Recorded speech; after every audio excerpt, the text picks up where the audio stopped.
going to pick Indiana. No one's going to pick Indiana to make it close, honestly. Like, you could get tremendous odds if you pick OKC in 7. I think that taking the series over 5.5 games, the last 2 NBA Finals series ended in 5. I think this one goes 6. I think the Thunder will get the job done, but I think the Pacers are just too strong of a team and too talented of a team and too deep of a team to lose in 5 or fewer games. Newswire, only on SportsGrid. The Knicks really got past that playoff dragon for them that really stood in their way. So for the New York Knicks to be the Celtics and then an outright favorite to win the Eastern Conference Finals, that's where the disappointment is. The goalposts got moved, right? Because when you went into the Celtics series, a lot of Knicks fans said they weren't going to beat it. I'll say this is more unprecedented than the 99 run when they were the 8 seed. The Early Line, only on SportsGrid. Face. It's the new face. New face of what? The hell are you talking about? Like seriously. Oh, the new face of the NBA, Anthony. Yeah, okay. You know what I mean? Like, really? Guy's got 2 shots. You're the face of the NBA. Slow down. He's a good player. I've always thought the whole face of the NBA thing was comical. You want him to be the face of the NBA because you don't like it that all the other faces in the NBA aren't American. Sports Rage tonight, only on SportsGrid.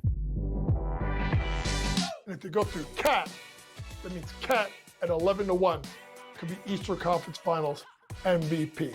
The worst team in the WNBA is the Chicago Sky. They have no perimeter play. They're playing too many minutes. And Angel Reese doesn't have the help she needs. Betting above the rim, only on SportsGrid. Dude, that's Smylie Kaufman for 61. Wow. I'm Smylie Kaufman, and this is The Smylie Show. Hello, and welcome back to The Smylie Show. He's Smylie Kaufman. I am Charlie Hume, and we have a lot of top-tier, high-leverage golf to recap this week, Smylie. We, of course, have the Memorial Tournament at Jack's Place. Some strong comments made by Jack himself in the wake of the win, yet another win by Scottie Scheffler. We have a U.S. Women's Open at Erin Hills that I was digging into the highlights with my 7-month-old daughter. So we got to get to that report. And, of course, we had the Hope Valley member. So I think that really, if I'm looking at the calendar, those are the 3 top-tier, high-leverage golf events on the calendar this week, right? I think you'd have to agree. Yeah. We'll see if we have time at the end. Something tells me we're not going to have time for the Hope Valley member. Although I can't tell you how many people I talked to this week who found it greatly entertaining that you pegged Jimbo Huckabee to a T, his description last year. By just giving his name, you got exactly who Jimbo was off that alone. Highly impressive stuff to everybody there at Hope Valley. All right, just quick teaser. How did Jimbo play? Jimbo made the shootout. T2 in his flight. In and around it with Scott McCullough. They unfortunately did not advance to the final round on the 18th hole. But, there's always next year. There's always next year. Vibes are vibing. And bear with me here. This is not a coffee. We're recording this. It's 9:45 p.m. Central Time. Just landed back from Memorial. Of course, it's 10:45 Eastern. So we're night owls doing this podcast right now. And I got a little LSU baseball kind of keeping tabs of right now. Which we're losing to Little Rock, which apparently they have a baseball program. And you guys are currently losing to Oklahoma. You probably wouldn't know that because you're a fair weather North Carolina baseball fan, but that's fine. I'm told they're like number 1 in the nation. This North is Carolina? kind of or No. they were at one point. No. I don't have that right. God, I'm exposing you myself. You are a host of a regional, but no, you were not number 1. Okay. Well, maybe at one point they were recently. You're one of the most dedicated LSU baseball fans that I know. You learned that recently. So. I don't know many. I mean, you of anything else that is not golf, you've got like the ESPN watch screens up. It's fantastic.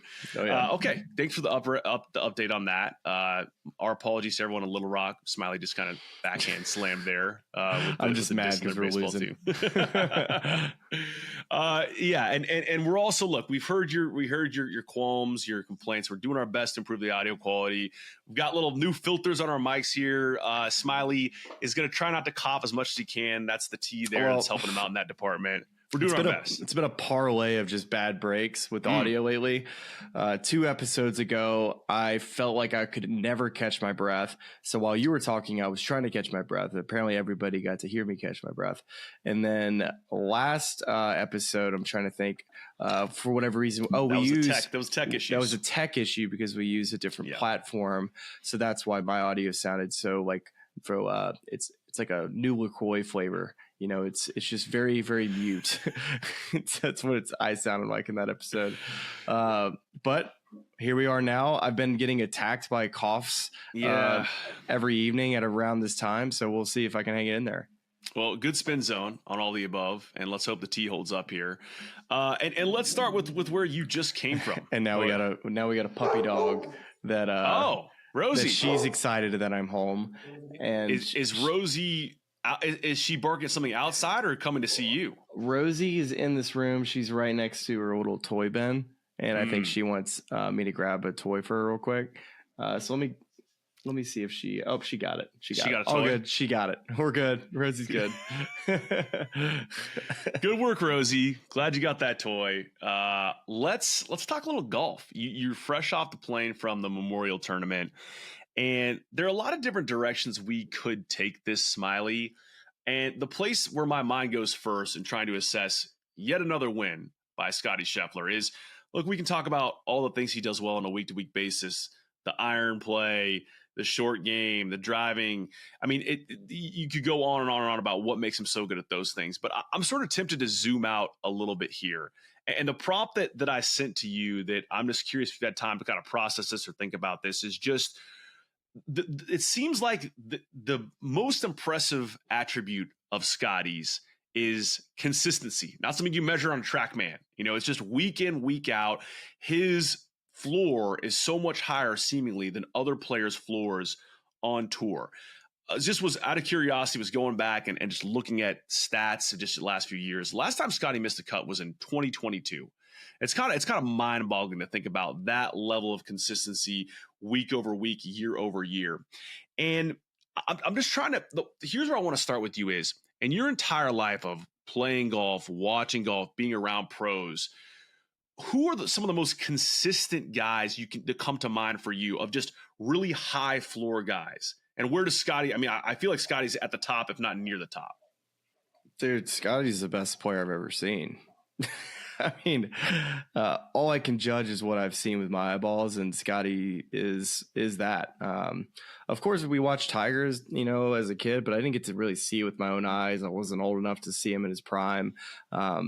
Sure, I've watched him in person a time or two, but it's what impresses me the most, I think, is just how elite he is at every single aspect of his game. If there's a such thing as, you know, in baseball, it's a 5-tool player, you know, it's being able to do all those things. Well, he's a 6-tool player because then you throw in the mental game because he's got the best mental game.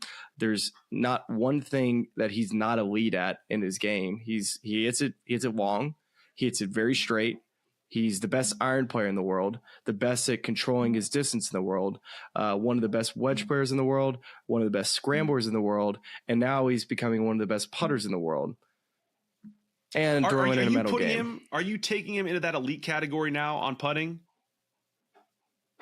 He's having a good year. Good year with the putter. Is he an elite putter? He is right now. He is right now. What was he this week in putting? He was somewhere in the, let's see, he was 34th in putting. Now, granted, his stats are always going to be, it's going to be tough for him to be the leader in putter week in and week out because he's, you know, so good with his iron game. But yeah, he's above average putter. And when you are, let's go back to what you're talking about, the tools comparing to a baseball player. And we actually broke this down, I think maybe a couple of months ago, or maybe it was like a Golf Digest post or golf.com post. They're trying to categorize players in that sense. And I think the only 5-tool guy they listed was Xander Schauffele, and Scottie was considered maybe at that point a 4-tool, missing that last putting tool. But at that point in time, he was still the number 1 player in the world, and his floor was, I would say, you might disagree, higher than Xander Schauffele's and higher than anyone else he was competing against, even without moving that putting into this elite category that you're talking about now. And so I just wonder, just breaking down the formula on a week-to-week basis that makes him great. Of just like, yeah, well, I'll tell you. Yeah, let's hear it. It's that his bad days, his bad days are 70. His bad days are 71. It's never a 74, 75, or shoot, even just let's just look at Justin Thomas as an example, a player who we talk about as being one of the elite players in the game right now. He's subject to a high number every now and then. We've seen him do it twice this year, the Players in the opening round, and then this past week at the Memorial. And what did Tiger Woods do for so many years? He found a way in that it seemed like at least in major championships, is that if as long as he shot somewhere around 70, the tournament was over. Mm-hmm. And you feel that way in majors now. If Scottie Scheffler opens up with a 2 under par round, it's almost feels like it's game over. And now when you get into some shootouts, that's when it gets a little different. The putting contests might get thrown in there a little bit.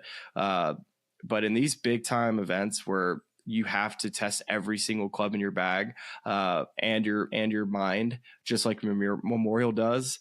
He's going to be tough to beat at this particular venue, Jack's Place, because of all the questions that it asks of you on this place. Every single shot, it's its own unique challenge, which is when I think Scottie is at his best, and then he kind of separates himself, because guess what? All of these other players that feel the stress on every single shot, he has that much less stress because he is that much more controlled than the other players.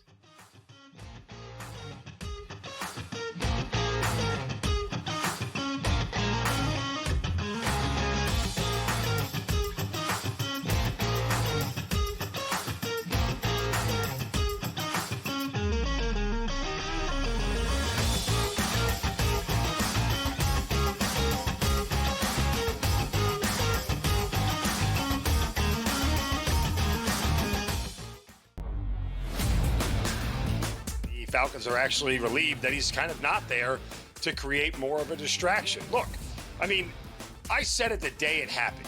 It was one of the stupider decisions I've ever seen by a professional NFL franchise to sign a quarterback to a $180 million contract and then draft his replacement exactly 5 weeks later. This was a terrible organizational decision by the Falcons. Now, they're going to spin this, and this is what's annoying about the Falcons and their PR staff. They're going to spin this as if this is the plan we had all along.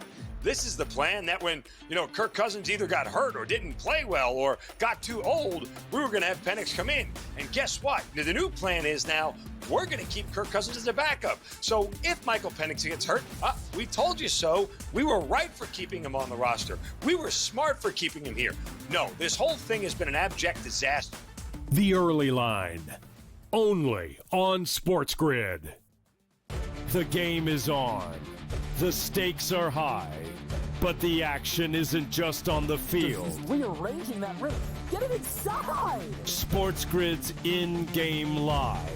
Your ultimate second screen experience. A little flyer, couple of 18.5-point live line. Every prop, every play, every day. Anything can happen. That's complete chaos. It's smarter to be on SportsGrid. The Steelers' interest in Aaron Rodgers as a joke. Your boy went off about the entire situation and why it taken so long to forget him. Terry Bradshaw getting involved. Yeah, and saying basically, what are you bringing him in for 1 year? All of this drama for 1 year at this guy, where he is now in his career is he's washed. Pharrell Coast to Coast, only on SportsGrid.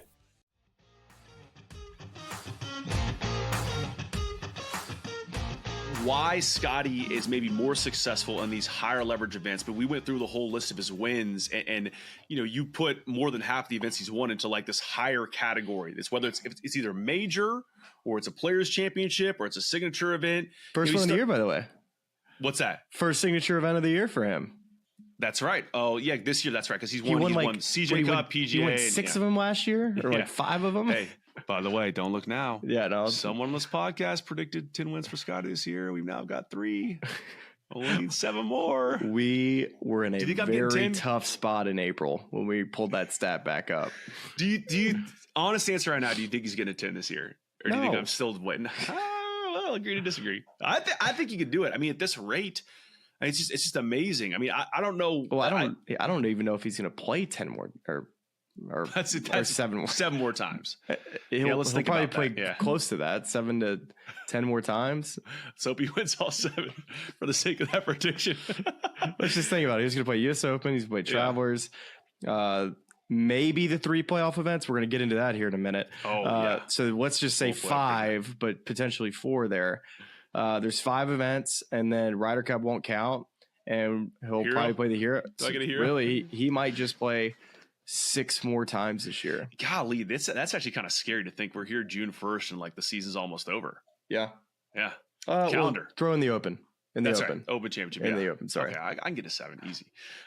So but just talking about, the differentiator between a really tough test we saw this week in Muirfield Village and a putting contest week. We've heard, I think, different terms. I'm not going to name names on tournaments. We've heard some guys sling that term around in a derogatory fashion. Well, he won that by 8, didn't he? Well, he won that one by 8, and I think maybe that speaks to the fact that everyone's hitting it close, and he's now an elite putter.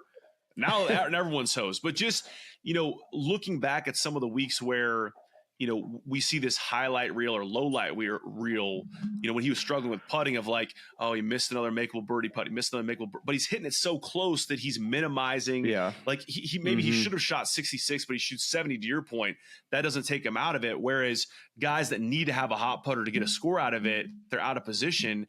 I mean, does it all just really come back to the ball striking and his ability to just hit it exactly where he's looking all the time, give himself 20 feet for birdie no matter what, worst case? I don't know how many different ways I can put this. This guy is it's hard. We're like running out of ways. He's that good.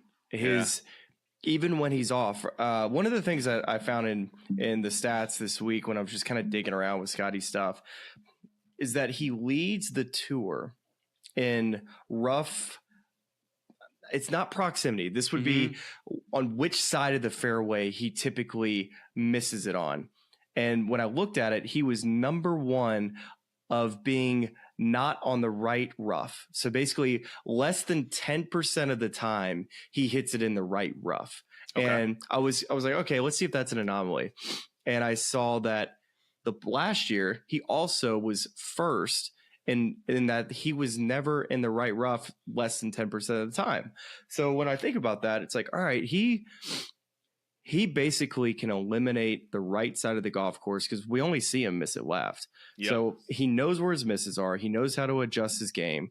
And that's like the most important thing for professional golfers. Can you make adjustments out on the golf course? We saw him do it for the PGA Championship. And then you go into the scrambling stats. He's second in scrambling this year. Around 69% of the time he gets it up and down. Okay, so why? So how do we get to that number? And how we get there is because he leaves it in better spots than other people. And then when he doesn't, he is good enough to get it up and down. He's got one of the best and probably somehow the most underrated pitchers of the golf ball in the game. Yeah. So he just doesn't make bogeys. The bogey avoidance stat is so freaking important on the PGA Tour. And every year he's going to be at the top of that list. I mean, I think that's so key, it's a really interesting stat that you've kind of found there to unpack. Again, different ways to analyze why he's so great at what he does, but just the predictability of how you're game planning. Because obviously, and we're in the era of Scott Fawcett from Decade Golf and all these different, analysts and data teams that are helping guys go about planning. It's not just about having great TrackMan numbers, having a great swing. It's about how are you going about strategizing to shoot a score. Yeah. And if he can shut down, to your point, one side of the course and then know how to play from bad positions if he does hit him in the place he knows he's going to miss, it changes the entire game. I never really see him hit it right. He never hits that wipey, spinny cut. That's such a miss that every player on tour has, and he never hits it because he hits it out of the center of the face so often. Yeah, listen, another HP member teaser. Someone who's currently the mayor of Two-Way Missland. Boy, would I kill for that. I mean, it's a phenomenal quality. And I think people get, people kind of get chastised for saying, oh, Scottie's a boring player, or, it's not sensational. He doesn't do these electrifying things. I mean, to me, for someone who appreciates good golf and consistency, like, I do think some of the things he does that seem mundane are electrifying.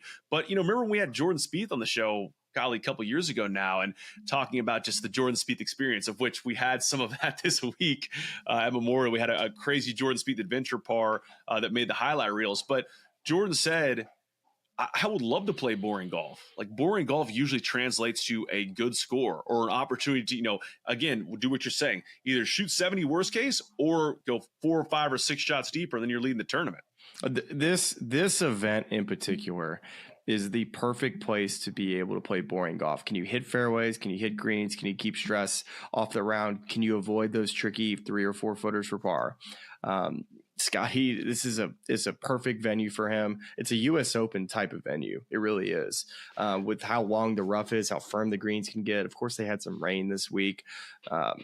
Still, just an incredible weekend. And then Jordan's had this one great quote after his round on Saturday. Somebody asked him about Scottie Scheffler, and he said he may be the best. He might have the most awareness of the club face of any player of all time, and swinging it with great rhythm is. And he said, when you can do that, it's hard to hit it too far offline. Well, I think that to me speaks to, people talk about this home cooked swing and it looks weird, the shuffle.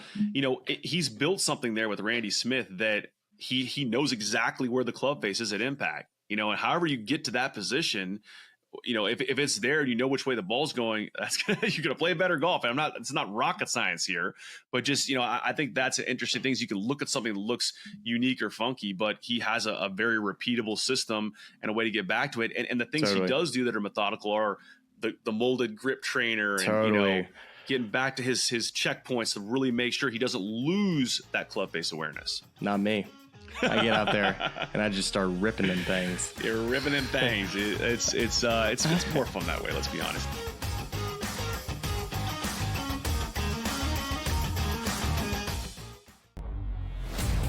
The Knicks really got past that playoff dragon for them that really stood in their way. So for the New York Knicks to be the Celtics and then an outright favorite to win the Eastern Conference Finals, that's where the disappointment is. The goalpost got moved, right? Because when you went into the Celtics series, a lot of Knicks fans said they weren't going to beat it. I'll say this is more unprecedented than the 99 run when they were the 8th seed. The Early Line, only on SportsGrid. No one is going to pick Indiana. No one's going to pick Indiana to make it close, honestly. Like, you could get tremendous odds if you pick OKC in 7. I think that taking the series over 5.5 games, the last 2 NBA Finals series ended in 5. I think this one goes 6. I think the Thunder will get the job done, but I think the Pacers are just too strong of a team and too talented of a team and too deep of a team to lose in 5 or fewer games. Newswire, only on SportsGrid. We're going to go through every single thing, and I've got a great team behind me that's going to help me get the job done. I want this to be the place that people come to. There is going to be an energy to game time decisions that you will feel night in and night out. We are going to hit every single one of those markets that you need to know about. We will have everything at our disposal, and we will use that to our advantage. There is not going to be a better place, I promise you, than Game Time Decisions. I'm Kevin Walsh. Tune in to Game Time Decisions weekdays on SportsGrid.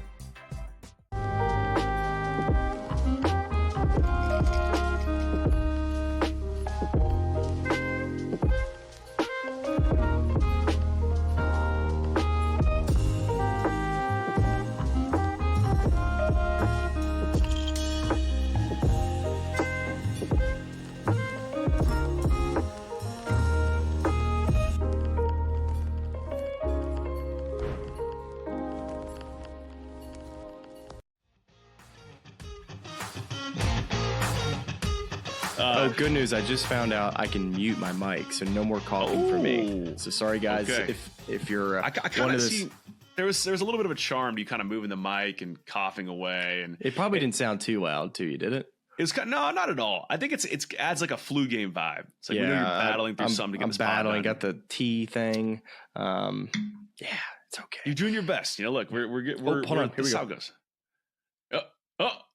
Oh, we're clean. Wow. Okay, so if you saw that on YouTube, it looked like it was supposed to be a cough, but we did not have the sound effect. There you go. All right, so we're good. We're clean. You're now. welcome. Okay, another piece of intel I had with Scottie this week. Talked to his putting coach. Congratulated him, of course, on the PGA Championship, coaching Scottie Scheffler, and that actually completed his Grand Slam. Talking about Phil Kenyon. Okay. So I spoke with him on the putting green, just saying, hey, anything new with Scottie? And he's like, first off, yes, he's really good at golf.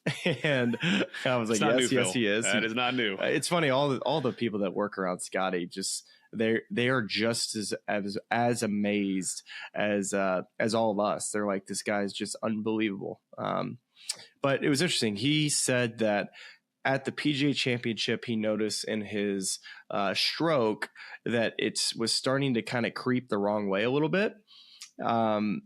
And his tendency would be to get a little out on the way back and then kind of have to reroute it a little bit.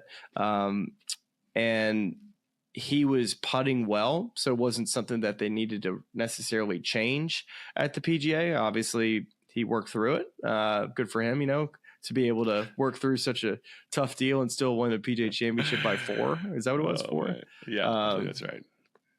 And so this week on Monday, or I don't know if he got in town Monday, Tuesday, Wednesday, he was working very hard on his setup.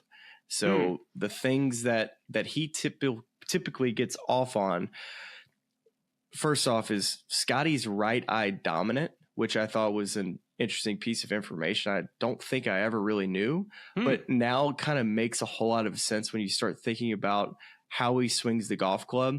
And when you look at it just in the OptiMotion stuff that CBS shows in a face on angle, you see how over the ball he is. He's got that, you watch the ground and everything, but when you watch his sternum, everything is out in front of the golf ball and his head is, kind of staying in there looking at it a long time. And I think that has a lot to do with just his eyesight. And so his right eye can be on top of the golf ball. So with his swing, his typically he would get set up too much left, like he did the PGA, with his golf swing, and his pelvis gets a little bit like up and forward and rolled that way is how I thought he described it. And then he said that, not shocking, but when his swing gets off, typically he starts to do the same setup. He has the same setup issues over the putter. So they were working hard on just trying to get, all of his lines to match up during the week, and kind of cleaned up his stroke. And he putted it really well this week. I mean, there wasn't a day. Friday, he was losing a little bit. He lost a little bit today, but overall, a pretty solid week with the putter. That's interesting. I recall a couple years ago, Cam Smith talking about his putting stroke and his, what makes him great at that. Obviously one of the best putters in the world, or at least was, at the time of winning the Open Championship. And he just talked about, for him, all about the setup. Just if you don't have the correct setup, you can't like drill that. Yeah. Everything else was going to kind of fall apart. It's right.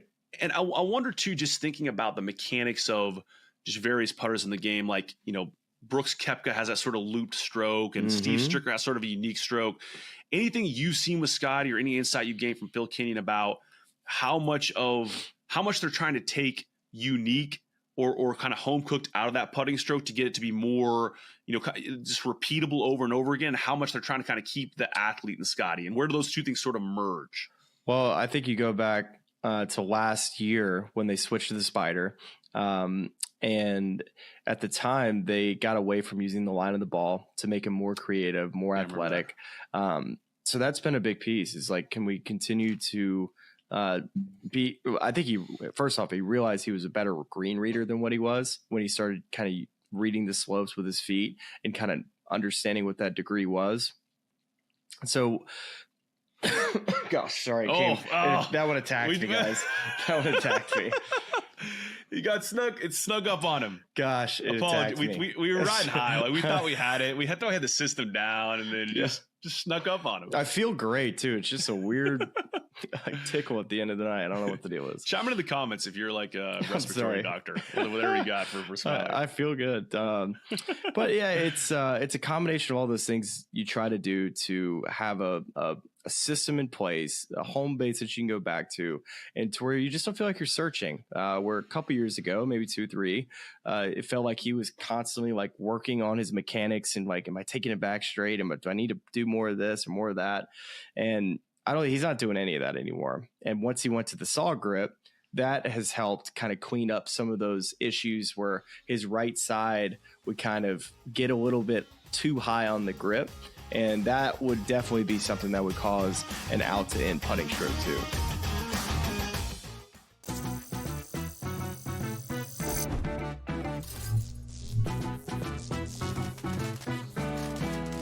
Did you know sportsbooks tend to draw up tighter bet lines for events that get even more bettors, like championship games or major matchups? My tip, try betting on less popular sports. You might have a better shot at beating those odds. Now, go get lucky. See you in Las Vegas. Let's get lucky. No one is going to pick Indiana. No one's going to pick Indiana to make it close, honestly. Like, you could get tremendous odds if you pick OKC in 7. I think that taking the series over 5.5 games, the last 2 NBA Finals series ended in 5. I think this one goes 6. I think the Thunder will get the job done, but I think the Pacers are just too strong of a team and too talented of a team and too deep of a team to lose in 5 or fewer games. Newswire, only on SportsGrid. The Steelers' interest in Aaron Rodgers as a joke. Your boy went off about the entire situation and why it taken so long to forget him. Terry Bradshaw getting involved. Yeah, and saying basically, what are you bringing him in for 1 year? All of this drama for 1 year at this guy, where he is now in his career is he's washed. Pharrell Coast to Coast, only on SportsGrid. We're going to go through every single thing, and I've got a great team behind me that's going to help me get the job done. I want this to be the place that people come to. There is going to be an energy to game time decisions that you will feel night in and night out. We are going to hit every single one of those markets that you need to know about. We will have everything at our disposal, and we will use that to our advantage. There is not going to be a better place, I promise you, than Game Time Decisions. I'm Kevin Walsh. Tune in to Game Time Decisions weekdays on SportsGrid.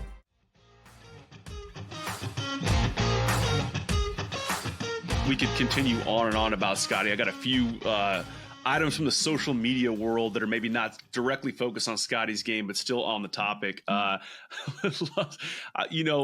Dad Pod here. We love all things Bennett Scheffler. Just hilarious. Him coming off that win and Meredith handing him Bennett and just letting him know, hey, there's a large poop stain on Bennett's onesies. Just look out for that. And Scottie responds, says, that'll happen, which is just peak dad stuff. Just let's grab it and roll with it. We'll get a diaper change. We can get one in, find a change of clothes. I thought Kyle Porter had a great tweet. Winning a golf tournament for $4 million and your wife handing you a baby with a poop stain square in the middle of his back is peak dad life. Brendan Porath retweeted this and said, Scottie Bennett handshake excelling at Sunday blowouts, which was just top tier joke writing there. I almost got Fran onto the podcast to make her first appearance this evening. Oh, really? Okay. She was reading a lot of comments underneath the whole poop stain situation. Yeah. And the fact that Meredith didn't have like a backup outfit. And Fran, she was not happy about these comments. And I offered her to share her opinion on the podcast. She politely declined. Man, I would have loved to hear her take on this. She basically said, it probably just happened. You're not going to rush Bennett back over to the clubhouse to change him. At this point, there's nothing you can do at that moment. Scottie handled it perfectly. Move on, bang, boom, go. Yeah, So, listen, that's whoever's critiquing that is spoken from the standpoint of someone who has never actively cared for a young infant to toddler and had to change diapers with a certain level of frequency. They've never had poop on their hands. They've never had poop on their hands, and they've never been comfortable with having poop on their hands and knowing that there are just sometimes when you're raising young children, you're going to end up with poop on your hands, and you have to be okay with that, and you have to have a plan in your mind as to how you're going to approach it and when you're going to remedy it next, and have awareness of it. Okay, this is the poop hand. Make sure the poop hand doesn't touch anything that poop can't be on. and you just kind of take it and roll with it. The first question I'd be asking is like, are we in the right diaper size? And that's not a critique of the Scheffler family. It's more of that thing's rapidly changing. Like we had Walker in 5s, thought that was great. And then, next thing you know, you just blowouts left and right. And I mean, Kadick mowed through diaper sizes. We didn't even do newborn. We were right to 1s, and just the progression. Her diapers are almost the same ones as Walker's right now. So anyway, that's my TED talk on diapers. I just know that I'm in full agreement with Fran. This is not to be critiqued. You roll with the poop. Spin zone here. Do you think Bennett had a milkshake and that was the issue? That would be. I don't think Bennett could have milkshakes yet. Well, it depends on who your father is, because Charlie might have given Walker at that age a milkshake for the experience, only to say that he had a milkshake at Jack's place. Okay. By the way, how many milkshakes did you put down this week? None. What? Yeah. Shout out to Memorial 2 years in a row. Don't have a milkshake. Why? Just lack of desire? Well, you got to go in the clubhouse, and I never made it in. Golly. I'm sorry to hear that. And someone who's really desiring to have that milkshake, I'm obsessed with it. I'd at least like the recipe for the Buckeye milkshake. I feel like there's some secret sauce in there. Mm-hmm. Someone recently told me who played, I think it was Charlie Allen, who played in a Pro-Am there last year, who said it's actually not the recipe. It's the type of ice cream they use. It's some like local Ohio ice cream. I'm gonna have to dig into that a little bit. Daigel's? Sounds about right. Gosh. I was thinking about it today, and I wish I had an answer for you. We'll talk to Charlie. We'll get him on a text thread. We'll get that ice cream, and then we'll try to whip up some of those on our own. This was interesting. And Jack Nicklaus is one of the few people that can say this, given his career list of accomplishments. And he's also he's at the age where he can just probably say whatever he wants to, and it's going to be fine. But, and this is just an excerpt, the Golf Digest tweet of his full press availability after Scottie's win. He says, Ben Griffin's a nice player. Sepp Straka is a nice player. Nick Taylor is a nice player. But Scottie Scheffler knows those guys are not in his league. He probably did not mean this as a slam to those guys. I just think what's interesting about that to me is just the mentality of a guy that's won as many majors as Jack has, and just unpacking where Scottie is. And you kind of started this conversation here of he's got the 5 tools and the 6 ones mentality, and just what intangibly what Scottie has there, trying to kind of describe how that puts him in the same category as a Jack Nicklaus. Well, first off, Jack's not wrong. He's not wrong. He is telling the truth. Yeah.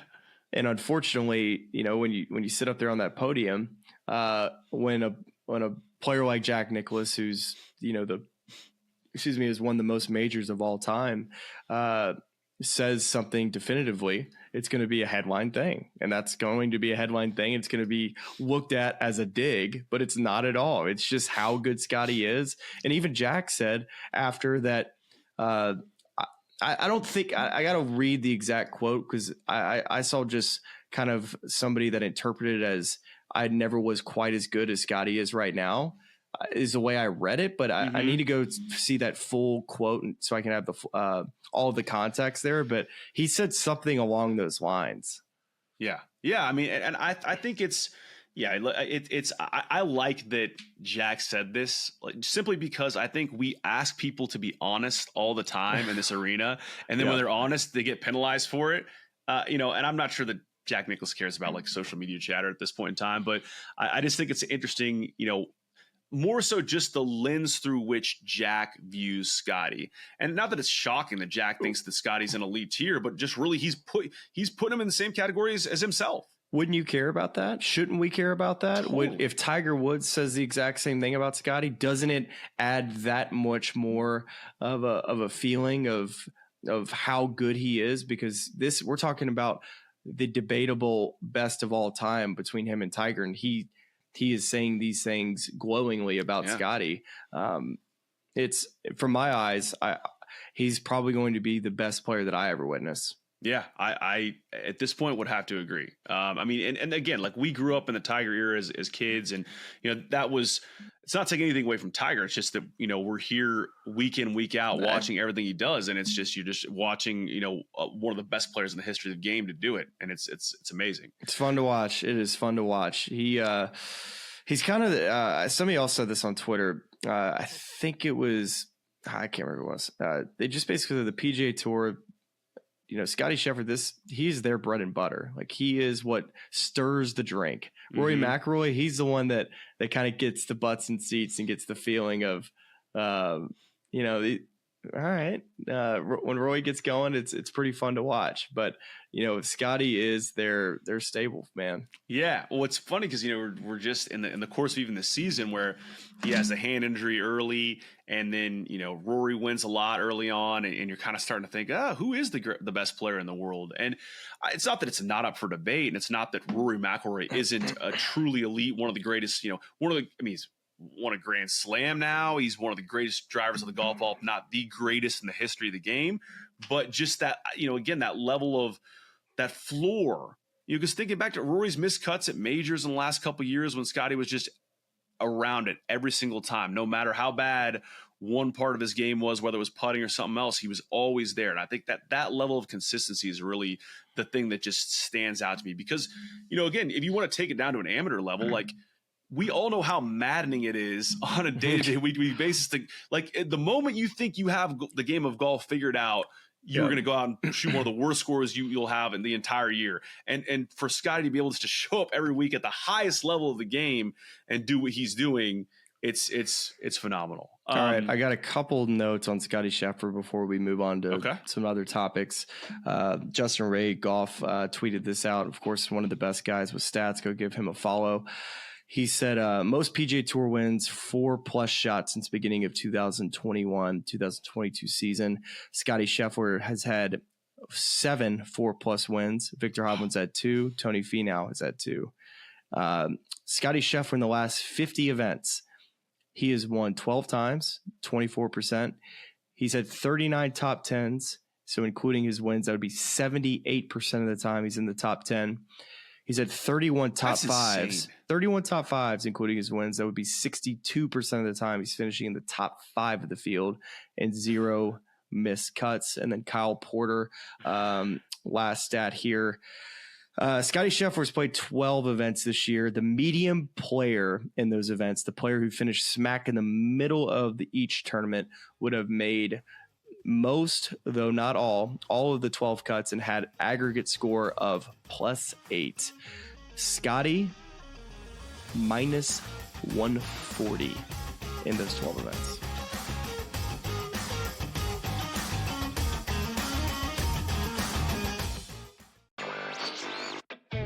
No one is going to pick Indiana.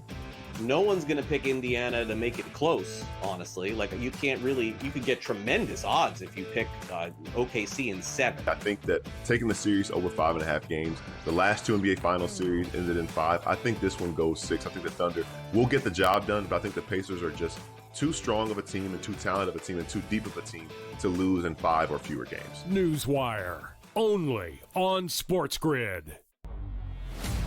The Knicks really got past that playoff dragon for them that really stood in their way.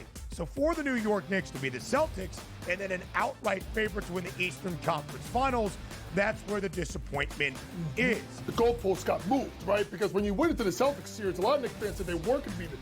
I'll say this is more unprecedented than the 99 run when they were the 8th seed. The Early Line, only on SportsGrid. Face. It's the new face. New face of what? The hell are you talking about? Like seriously. Oh, the new face of the NBA, Anthony. Yeah, okay. You know what I mean? Like, really? Guy's got 2 shots. You're the face of the NBA. Slow down. He's a good player. I've always thought the whole face of the NBA thing was comical. You want him to be the face of the NBA because you don't like it that all the other faces in the NBA aren't American. Sports Rage tonight, only on SportsGrid. And if they go through Cat, that means Cat at 11-1 could be Eastern Conference Finals MVP. The worst team in the WNBA is the Chicago Sky. They have no perimeter play. They're playing too many minutes. And Angel Reese doesn't have the help she needs. Betting above the rim, only on SportsGrid.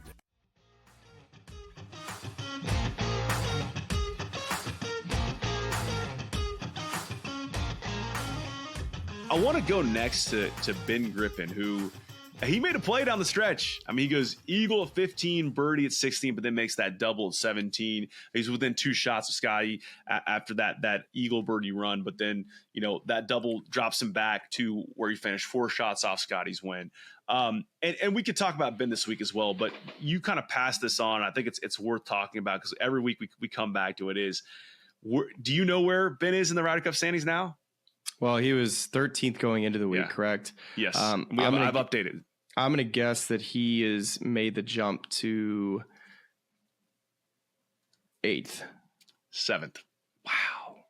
Holy moly. He's almost that list now qualifying is on points. Scottie 1, Xander 2, Bryson 3, JT 4, Colin Morikawa 5, Russell Henley 6, and then you got Ben Griffin at 7, Maverick McNeely at 8, Harris English at 9, Andrew Novak at 10, Brian Harman at 11, and Patrick Cantlay at 12. And it's well-deserved. And I think we're getting closer and closer to September. And so the people that maybe want to kind of look at Ben Griffin or Andrew Novak and say, he's not proven, that's a flash in the pan, whatever. He's Ben Griffin. It's hard to have a level of consistency that matches Scottie's. But what Ben's done this year, and Andrew as well, has really put together a solid run of form and a resume that at this point, I mean, he's 7th in the standings. You absolutely have to seriously consider him. And I don't know where, like, at what point do we get where he and Andrew are like, they're on the team? Like, what are we doing with the rest of our 4 picks? I mean, Ben's on the team as of now. Yeah. I mean, why wouldn't he be? I see no reason why he wouldn't be. Do I need to go through his results this year just to remind you how good it's been? Listen, it's here. I'll go through his results just quickly. He has had 7 top 10s. He's had 1 runner-up. Well, I think actually was it 2 runner-ups now? Well, he's got 2 wins. That's right. Not updated. Yeah. Not up. No, it is updated. He's got 1 runner-up. Oh, that's right. Yeah. Sorry. So he's got a T7, a T4, a T4, a first, and a second. I mean, come on. Yeah. It's amazing. He's played in every event that he's been qualified for. That's even the crazier spot. I think that is, and I think going back, he's 5th in the FedEx Cup standings now. He's 24th in the OWGR. I thought that's what he was going into the week, 5th. Oh, you know what? This might not be updated on Data Golf. Don't quote me on that. He was 5th going into the week. Let me see if I can't get it updated. I'll get it to you right now. I'll get on my tour thing. Okay, here we go. Let's see if I can't pull this up. No, I think it's projected. Let's see what's official. Yeah, maybe. I'm not going to sit here and waste your time trying to figure it out. You will get us that stat when it comes. But I think that it's he's still 5th. He didn't move at all. Okay, I was thrown for a little bit there. We're battling through it. But yeah, I mean, to me with Ben, and it goes back to a lot of stuff you talked about last week after winning at Colonial, is just not only the run of form he's in and just in terms of the golf he's playing, but what he represents in terms of a player that you can put on that Ryder Cup team, like all the way down to his diet and his habits and his ability to play every single week and not suffer from a dip in form for the most part. Like if you're going to send him out multiple sessions of the Ryder Cup, that's a guy that's a guy you can rely on. Like I feel really strongly about, bringing something different to that team. And just because he's really kind of burst onto the scene, he's played good the last couple of years, but like this is really kind of his breakout year. I like a guy like that than maybe some of the other players we've had on past years' teams that are, I don't want to call him flash in the pan, but just his profile as a player and a human being really, I think, suits that type of competition.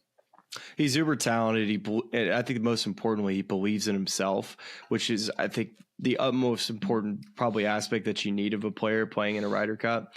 And I think he's going to thrive. I really do. I think he's going to play really well, assuming that he's going to be on this team. It's hard to fathom at this point that he would not make the team. Yeah. That's how well he has played. He's got to really drop off in form for him to not be on this team. And he fits a lot of aspects of what this golf course demands, which is a player that has picked up, close to, 7 to 8 mile an hour ball speed. And this has been a deal that's been going on over the last 4 or 5 months, but it's really kicked up. He was trying to hit 190 ball speed at the PGA Championship. That was his goal heading into the week. Right, yeah, and at Colonial is hitting 184, 185. He's on a creatine diet where he's hitting that in the morning. We gotta start doing creatine. Oh, I'm in, by the way. Buddy. You're in? I'm in. I talked to my trainer, humble brag. Oh, you got a trainer. Must be nice. It's the same guy I've always used. Cole. We've had him on the pod. K. Wayne. Is he giving you the gummies or the powder? He said you can do either. He said he takes the gummies like every morning. He takes 5 milligrams. He said that's all 5 milligram gummies? Yeah. God, I need to start. He said it's good for like the muscle thing, but it's also has some cognitive benefits too. We got to become creatine guys. It's good enough for Ben Griffin. It's good enough for us. Yeah, I mean, I think so that, I mean, we could continue unpacking Ben, but the other guy that finished right there at the top is a guy who's also won twice this year. 3rd in the FedEx Cup, 9th in the world, Sepp Straka. I mean, just it's worth continuously giving him his flowers for the level he's elevated himself to. Like, he has shown this talent in the past, but this has been a phenomenal year for Sepp. Yeah, he's striping it. Absolutely striping it. His brother, Sam, twin brother. He gives that Taylor Swift identical. Intel. Thank you for that, Sam. He's love that. Awesome. Sam's the man. So I got to talk to him a little bit this week. I watched Scottie and Sam play on Thursday. And dude, he just hits every fairway, stripes it, iron game. Outside of Scottie Scheffler, he's at the best iron game. Him, Shane Lowry, and Scottie have the best iron games in the game. And throw in JT too. And had a good putting week too. Really, he never really got any great breaks on Thursday and Friday, and then had a fantastic Saturday and a really solid Sunday. He was very close to being, a couple shots away from really challenging Scottie and Ben on Sunday. A couple other quick hitters I want to get to before we move off the Memorial. Ricky Fowler uses a sponsor exemption, which has been much chatter about. Around these signature events, and plays really well, deserves that exemption. And of course, his placement in this field gets him into the Open Championship. So that's huge for him. He'll be a Portrush. Let's go, Rick. I'd love to hear your thoughts on that. And then also Jordan Spieth almost killing somebody while playing with Keegan. Your thoughts? First with Rick, it seems like he might be a trendy pick here coming up in some of these events, depending on what he's going to be playing in. He's already won this time of the year a couple years ago at Rocket. If he's playing in any of these other Open events, I'm really looking at Ricky to really contend and win one of these coming up. Obviously his games seem to be in a really good place.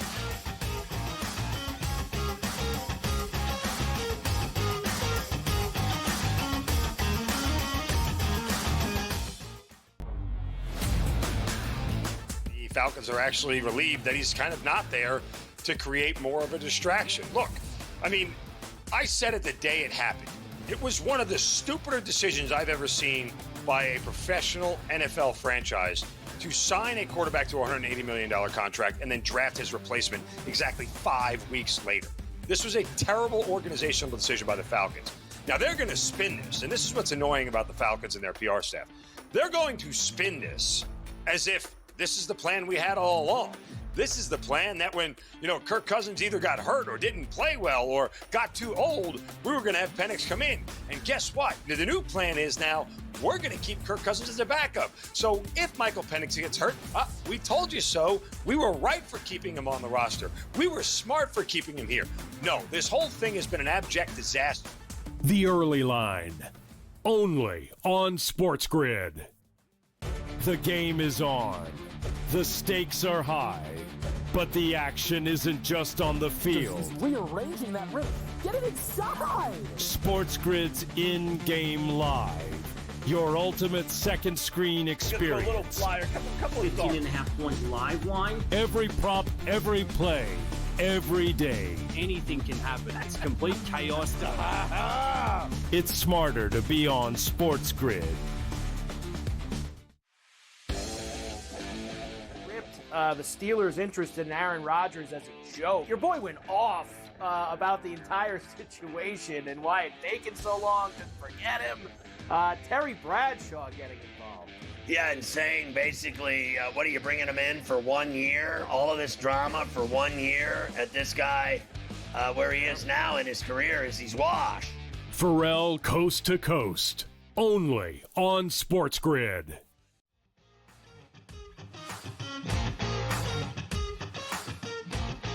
And then Jordan, I was actually on just the first hole today, and so I got to watch this whole thing take place with Jordan. And he hits his tee ball, which looked like one of my tee balls. The driver's already on the ground before you even hit it, type of deal. And I don't know if there were nerves at all for Jordan playing with Keegan. It was a big day for him. If you go out and play really well, it does a ton for you from the FedEx Cup, world ranking, of course. The Ryder Cup points that come with it, and then you have the captain watching you do it all. So that's a nerve-wracking day for a fringe player, which is what he is currently right now, to try to make this team. So when he hits that opening tee ball, I'm like, oh boy, here we go. And I go check out the lie. The ball was like pretty good above his feet, and there was like this really weird tuft of grass behind it. I didn't think it was going to be that big of a deal. I thought it was a decent enough lie where I really thought he could get it to the green. And when I got there, they were probably still 150 yards away from getting to the ball. And I told all the people on the rope line to move back. I was like, he's going to be going right over you guys. And then, of course, he hits the shot. And clearly it looks like he caught that piece of grass. I didn't think it was going to be a bit of a problem at all.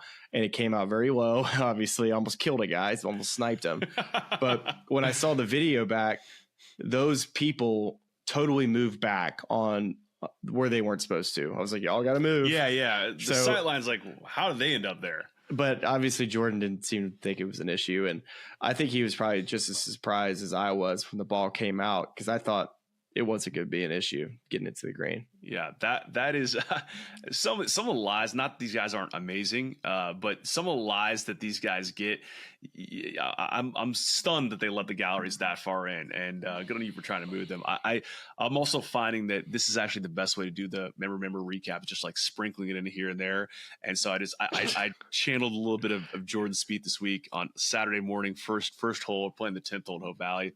Hit like a big draw drive down left side, end up in the rough with the ball beneath my feet, which, as you know, is the Charlie Hume shank zone. And so I'm getting ready to hit this ball, and I'm like, I'm probably going to shank this. And then I, of course, shanked it. I had like 85 yards in. Should have been an easy little wedge shot. Shanked it outright. And then front right pin.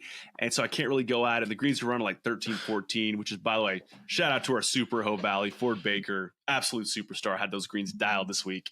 So I hit it kind of past the hole, kind of rolled out a little bit, had about 40 feet coming back, made the putt for par. It's like, that one's for you, Jordan. That's the Charlie Hume experience.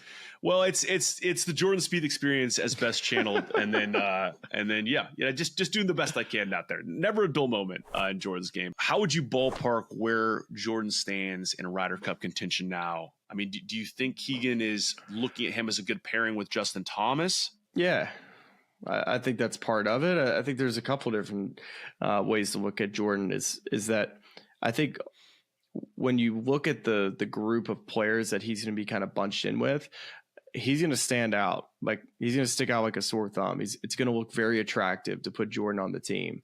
And I think he will eventually be picked for this team. I just think that he's driving it good enough. And I think the numbers will be kind to him from a data standpoint, that he's put enough good weeks together.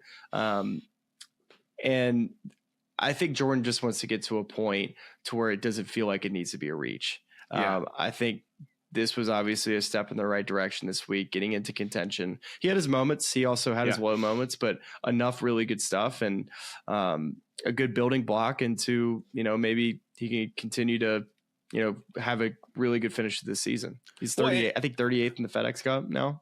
I'll check that quickly. I mean, I think that with Jordan too, it's, obviously the Ryder Cup, the point standing, it's like it's on a rolling, 2-year basis, right? So you're looking back at a year where he was really kind of obviously struggling with that wrist near the end, to the point where he needed to get this operation. Totally. And you go pull up his results page this year, and he's played really good golf this year. Not all the way through. He missed some cuts here and there, but I think if I'm Jordan, I'm looking at this as my first year back with a surgically repaired wrist. I feel great about this. And I think you got to kind of look at that Ryder Cup point standings and really kind of contextualize a little bit there to say he may be in the 30s or the 20s, wherever he is now, but that's not fully representative of the form he's currently in. I think he's been fortunate too when you look at the players he's going to be grouped in together with. Players like Max Homa, Wyndham Clark, Sam Burns, Tony Finau. All of these players have also had their good moments and low moments this season. So the guys that are in front of him don't have any Ryder Cup experience. We're talking about Harris English, who's had 1 year of it, Daniel Berger, who's had 1 year of it, but it's been a long time. And then Andrew Novak with none, Ben Griffin with none, Maverick McNeely with none, Russell Henley with none. So the group that has the experience have all had inconsistent years where if he can just kind of just poke his head through in this last half of the season, I think it probably will eventually be enough to make that team.